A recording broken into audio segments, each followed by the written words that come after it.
आंबे घ्यायच्यात आणि अशा प्रकारे चिरून घेऊया आणि याच्यामधला जो गर आहे तो मिक्सरच्या जारमध्ये टाकलाय।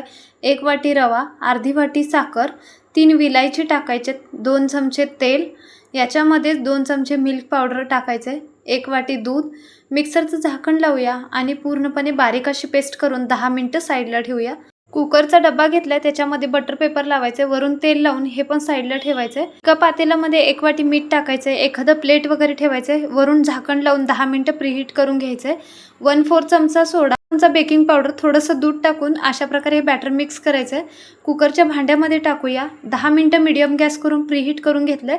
तर हे झाकण उघडून याच्यामध्ये बेक करण्यासाठी ठेवायचं। 31 ते 35 मिनिटांनंतर केक आपला बेक झालाय, पूर्णपणे थंड करायचंय आणि दुसऱ्या प्लेटवरती हे काढून अलगद हाताने बटर पेपर काढायचं। याचा फुल व्हिडिओ माझ्या चॅनलवरती मिळेल, साहित्य डिस्क्रिप्शन बॉक्समध्ये देते। अशा प्रकारे मँगो केक तयार आहे।